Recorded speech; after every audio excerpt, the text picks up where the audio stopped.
Pour apprécier ces coopérations nombreuses qui font de l'Union européenne un territoire intégré, donc où les États sont fortement liés les uns aux autres, eh bien, je vous ai donc demandé de compléter ce tableau. La première colonne, je pense que vous pouvez facilement la trouver. La deuxième, la correction va vous permettre de voir si vous avez eu du bon raisonnement, si vous avez manqué d'idées, en tout cas de le compléter. Alors, on commence tout de suite avec, donc vous voyez là, les domaines concernés, donc la circulation par exemple, la finance, la culture, circuler.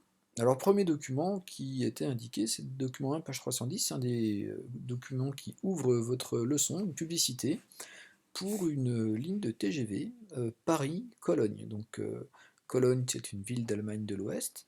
Le Thalys, c'est la ligne TGV. Elle passe par les Pays-Bas. Et le message de cette publicité, c'est tout simplement que désormais, il y a un lien très très fort entre des États avec un train à grande vitesse, des LGV, donc des équipements de qualité permettant le lien entre les différents centres d'activité économique de l'Union européenne. On nous dit France, Belgique, Allemagne et Pays-Bas. Donc on peut déjà noter, mesure mis en place un réseau LGV de trains Thalys. Impact pour les citoyens et les territoires, un réseau performant. N'allons pas plus loin, c'est suffisant. Deuxième remarque qu'on peut faire sur la circulation, ça poursuit un petit peu d'ailleurs l'idée de cette publicité, c'est le document 2, page 321 qui nous permettait de le voir.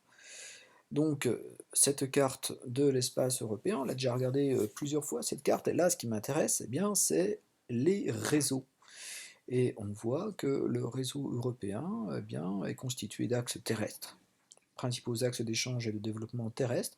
Donc là, on retrouve un axe qu'on connaît bien, c'est celui qui va du nord de la France en passant par Paris, Lyon et Marseille, un axe qui structure les transports sur le territoire français. Puis on voit un axe parallèle qui va de Londres aux Pays-Bas et à la Belgique, qui passe par l'ouest de l'Allemagne et qui va au nord de l'Italie, eh bien, c'est le grand axe de circulation qui va traverser l'Union européenne à travers la mégalopole. On pourrait dire que c'est le principal axe de communication européen, un axe très dense avec beaucoup de circulation et beaucoup de moyens variés de transport.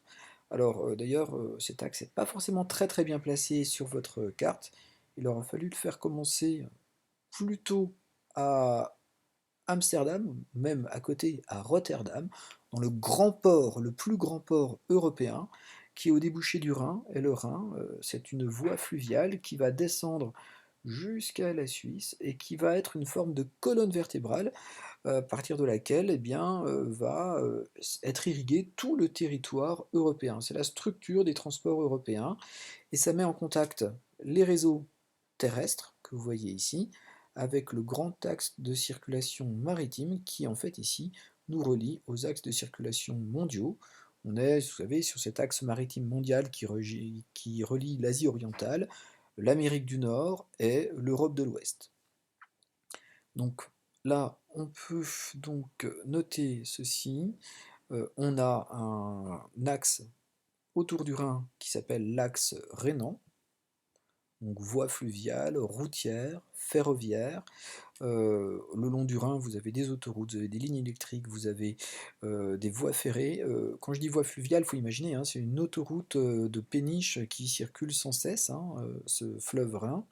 Et puis, l'impact pour les territoires, ici, ça va être la connexion du continent européen aux grands axes maritimes, donc notre ouverture sur le monde.